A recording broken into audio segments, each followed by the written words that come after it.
नमस्कार मंडळी मी वास्तू ज्योतिष सल्लागार नयन धोत्रे आपल्या सगळ्यांचं स्वागत करतो आपल्या आवडत्या यूट्यूबवरील चॅनल ज्योतिष कट्टा यामध्ये। अध्यात्मामधल्या आणि ज्योतिषशास्त्रातल्या विविध विषयांची माहिती नेहमीच घेण्यासाठी चॅनलला अवश्य सबस्क्राईब करा, सोबत दिलेलं बेलचं चिन्ह सुद्धा दाबा। आजच्या भागामध्ये आपण माहिती करून घेणार आहोत मंगळागौर कहाणीविषयी। गेल्या भागामध्ये आपण मंगळागौर विषयाची संपूर्ण माहिती घेतली। काय आहे महत्त्व मंगळागौर पूजेचं, ते का केलं जातं, काय आहे या पूजेचं महत्त्व। या व्हिडिओची लिंक मुद्दाम खाली दिलेली आहे, तो व्हिडिओ सुद्धा पाहिला नसेल तर अवश्य पहा। मंगळागौरची कहाणी ही पुढील प्रमाणे सांगितली जाते। एक आटपाट नगर होतं, तिथे एक वाणी राहत होता। त्याला काही मुलबाळ नव्हतं। त्याच्या घरी एक नेहमी गोसावी भिक्षा मागण्यासाठी यायचा। अल्लख म्हणून पुकार करायचा तेव्हा वाण्याची बायको त्याच्यासाठी भिक्षा आणायची, परंतु निपुत्रकाच्या हातची मी भिक्षा घेत नाही असं म्हणून तो गोसावी पुढे निघून जात असे। वाण्याच्या बायकोने ही गोष्ट आपल्या नवऱ्याला सांगितली, तेव्हा त्या वाण्याने तिला भिक्षा देण्याबद्दल एक सुंदर अशी युक्ती सांगितली। वाण्याने बायकोला सांगितलं की गोसावी जेव्हा भिक्षा मागण्यासाठी पुन्हा येईल त्यावेळेला तू दाराच्या आड लपून बस आणि लपून अल्लख म्हणताच, त्याचा घोष होताच दाराच्या आड लपून त्याला सुवर्णाची भिक्षा घाल। वाण्याच्या बायकोने अशी भिक्षा गोसावीच्या झोळीत घातली सुद्धा। त्यामुळे त्या गोसावी बुवांचा भिक्षा मागण्याचा जो नियम होता तो मात्र मोडला। त्यामुळे ते गोसावी तिच्यावर प्रचंड रागावले आणि रागाच्या भरात त्यांनी तिला शाप दिला की तुला मूलबाळ होणारच नाही। तेव्हा मात्र तिने घाबरून त्यांचे पाय धरले, त्यांची मनधरणी केली आणि झालेल्या या सगळ्या प्रकाराबद्दल माफी सुद्धा मागितली अगदी मनापासून। तेव्हा त्या साधू महाराजांनी, त्या गोसाव्यांनी तिला उशाप दिला आणि तिला ते गोसावी म्हणाले की तू तुझ्या नवऱ्याला सांग की निळ्या घोड्यावर बस, निळं वस्त्र परिधान कर आणि रानामध्ये जा। जिथं तुझा घोडा अडेल तिथं जमीन खण, देवीचं देऊळ लागेल, तिची प्रार्थना कर, तेव्हा ती तुला पुत्र देईल, वर देईल, पुत्र प्राप्तीचा। असं सांगून ते साधू महाराज निघून गेले। तिने आपल्या पतीला हा सगळा वृत्तांत सांगितला। त्या साधू महाराजांनी सांगितल्याप्रमाणे तो वाणी निळ्या घोड्यावर निळे वस्त्र धारण करून रानामध्ये गेला आणि ज्या ठिकाणी त्याचा घोडा अडला, अगदी सांगितल्याप्रमाणे तिथे त्याने खणला असता, अगदी महाराजांनी सांगितल्याप्रमाणे तिथे देवीचं देऊळ सुद्धा लागलं। हे देऊळ पूर्णपणे सोन्याचं होतं। त्या ठिकाणी हिरे जडितांचे खांब होते आणि मणक्याचे कळस होते, मानकापासून बनवलेलं, आणि आत गाभाऱ्यामध्ये देवीची सुबक मूर्ती होती। वाण्याने त्या देवीची मनोभावे पूजा केली। देवी त्याला प्रसन्न झाली आणि त्याला वर मागण्यास सांगितले। तेव्हा वाण्याने देवीला सांगितलं, देवी माता, तुझ्या कृपेने माझ्याकडे सगळं काही आहे, घरदार आहे, गुरढोरं आहे, धनद्रव्य आहे, धनदौलत आहे, मात्र पोटी पुत्र नाही, संतती नाही, म्हणून मी दुःखी आहे। तेव्हा देवी म्हणाली, तुला संततीचं सुख नाही, मी तुझ्यावर आता प्रसन्न झालेले आहे, तर तुला संतती प्राप्तीचा वर देते। मात्र गुणी पुत्र हवा असल्यास तो अल्पायुषी होईल आणि दीर्घायुषी पुत्राचा वर जर मागितलास तर तो जन्मांध असेल। कन्येसाठी जर वर मागितलास तर ती बालविधवा होईल। आता तू ठरव की तुला कशा प्रकारची संतती हवी आहे, इच्छा असेल अगदी ते माझ्याकडे मागू शकतोस। तेव्हा वाण्याने गुणीपुत्र मागितला जो अल्पायुष्य ठरणार होता। तेव्हा देवीने त्याला सांगितले, माझ्या मागच्या बाजूला जा, तिथे एक गणपती आहे, मूर्ती अर्थातच, आणि त्याच्या मागे आंब्याचं झाड आहे। गणपतीच्या त्या पोटावर पाय दे आणि आंब्याचं एक फळ काढून घे व घरी जाऊन बायकोला हे आंब्याचं फळ खाऊ घाल, म्हणजे तुझा हा संतती प्राप्तीचा कार्यभाग संपन्न होईल। असं सांगून देवी अदृश्य झाली।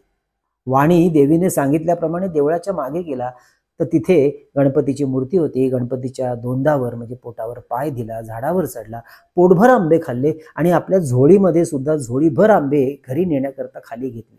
खाली उतरून पाहिलं तर आपल्या झोळीमध्ये एकच आंबा होता। असं 4-5 वेळा त्याने केलं।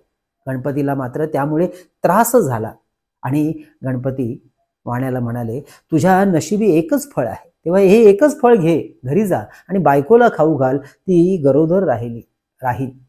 आणि त्याप्रमाणे वाण्याने केलं। खरोखरच ती गरोदर राहिली। दिवसामास गर्भ वाढू लागला। 9 मास पूर्ण झाले। वाण्याची बायको बाळंतीण झाली, तिला मुलगा झाला। उभयतांना फार मोठा आनंद झाला। दिवसामागून दिवस जाऊ लागले आणि 8व्या वर्षी त्या मुलाची मुंज केली। आता 10व्या वर्षी लग्न करूया असं वाण्याची पत्नी म्हणाली। काशी यात्रेशिवाय लग्न करणार नाही असा माझा नवस आहे, असा तिला जबाब मिळाला। काही दिवसांनी वाण्याने आपल्या मुलाला त्याच्या मामाबरोबर यात्रेला पाठवले। मामा भाचे काशीला जाऊ लागले। वाटेत जाता जाता काय झालं तर एक वाटेमध्ये नगर लागलं तिथे काही मुली खेळत होत्या, त्यामध्ये एकमेकींचं भांडण लागलं. ते एक गोरी भुरकी मुलगी होती, तिला दुसरी मुलगी म्हणायला लागली की काय द्वाड आहेस तू, काय द्वाड आहेस, म्हणजे किती वाईट आहेस तू, तू विधवा होशील. अशा अर्थाने ती मुलगी तिच्याशी वाद घालत होती. तेव्हा ती मुलगी म्हणाली, माझी आई मंगळागौरीचं व्रत करते, त्यामुळे आमच्या कुळवंशामध्ये कोणीही विधवा होणार नाही. मग मी तिथं तिची मुलगी आहे, मी तर बिलकुल नाही होणार. हे संभाषण वाण्याच्या मुलाच्या मामाने ऐकलं आणि त्याच्या मनामध्ये आलं, हिच्याशीच आपल्या भाच्याचं लग्न लावलं तर आपला भाचा दीर्घायुष्य होईल. परंतु हे घडलं कसं? तर याच दिवशी तिथं त्यांनी मुक्काम केला. इकडे मुलीकडे काय झालं, तर याच दिवशी त्या मुलीचं लग्न होतं. लग्नाचं वेळेला नवरा मुलगा जो होता तो मात्र आजारी झाला होता. मुलाच्या आईबापांना पंचायत पडली, पुढं कुणीतरी प्रवासी मिळेल तर बरं होईल आणि त्याला पुढं करून आपण लग्नाला उभं करू आणि तेवढी लग्नाची वेळ साजरी करून घेऊ, असा विचार करून ही मंडळी धर्मशाळेमध्ये शोध घेऊ लागले आणि एखाद्या मुलाला लग्नासाठी मिळतो का म्हणून शोधायला सुरुवात केली. तेव्हा त्यांच्या दृष्टीत हे मामा भाचे पडले आणि अर्थात तो भाचा त्यांना पसंत पडला. त्यांनी भाच्याला घेऊन गेले आणि गोरज मुहूर्तावर त्या मुलीबरोबर त्या भाच्याचं लग्न लावलं आणि रात्री उभयतांना गौरी हरापाशी निजवलं असता दोघेही झोपी गेले. तेव्हा त्या मुलीला देवीने दृष्टांत दिला, अगं मुली, तुझ्या नवऱ्याला दंश करायला सर्प येईल, त्याला पिण्याकरता दूध ठेव आणि एक नवीन कोरा करहा म्हणजे माठ हा बाजूला ठेव, दूध पिऊन तो सर्प त्या करह्यामध्ये शिरेल. तुझ्या अंगातील चोळीने त्या करह्याचं तंत्र तोंड बांधून टाक आणि सकाळी उठून आईला तो करहा वान म्हणून दे. स्वप्नात देवीने सांगितल्याप्रमाणे मुलीने सगळी तयारी केली. दृष्टांताप्रमाणे घडून आलं. काही वेळाने तिचा नवरा सकाळी उठला, त्याला भूक लागली आणि म्हणू लागला की मला भूक लागली. तेव्हा तिने त्याला लाडू खायला दिले. फराळ झाल्यानंतर त्याने तिला आपली अंगठी भेट म्हणून दिली आणि पहाटेला उठून ताट घेऊन तो आपल्या बिराडी गेला आणि मामाभाचे पुढे यात्रेला मार्गस्थ झाले. इकडे दुसऱ्या दिवशी काय झालं, तर मुलीने सकाळी उठून स्नान केलं आणि आपल्या आईला तो करहा ज्याच्यामध्ये सर्प होता ते वाण दिलं. आईने उघडून पाहिलं तर त्या करह्यामध्ये साप न दिसता त्यामध्ये सोन्याचा हार निघाला. आईने तो सोन्याचा हार आपल्या कन्येच्या गळ्यात तो घातला.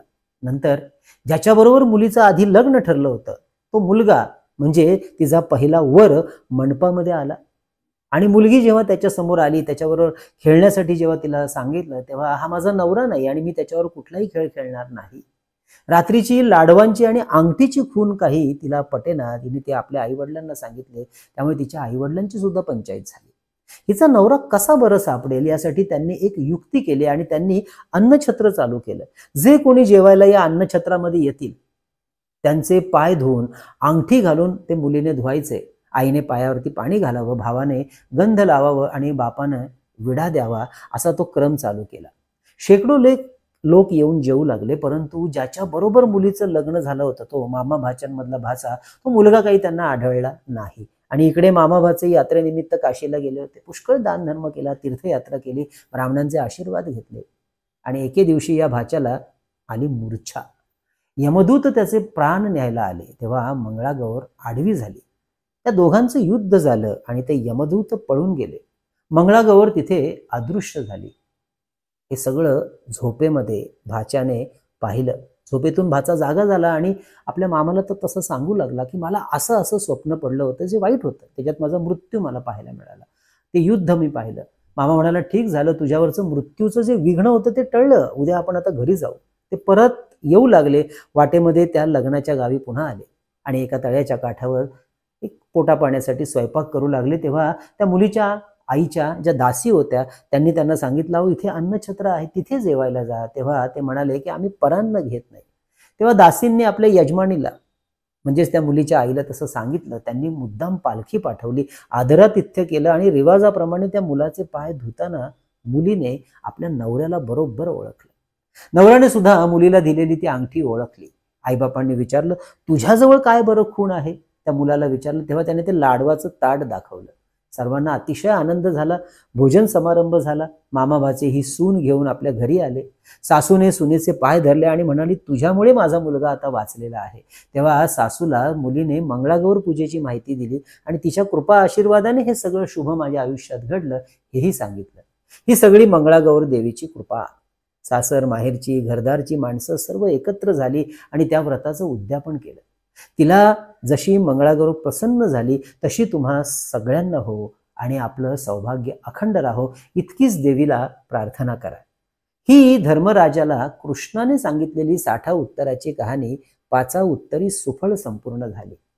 ही कथा मंगळागौर पूजा झाल्यावर मोठ्या भक्तिभावाने वाचली जाते. म्हणजे अगदी हा व्हिडिओ जरी आपण लावला आणि हे ऐकले तरी चालेल. म्हणजे आजचा हा विषय कसा वाटला अवश्य कळवा.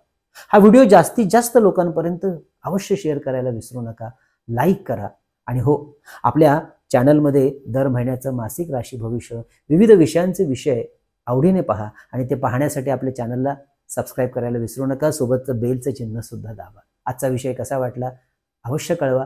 पुन्हा एकदा ह्या मंगळागौरीच्या श्रावण मासातल्या आपल्याला सगळ्यांना अनेक शुभेच्छा. कळावी लोभाय असावा. धन्यवाद.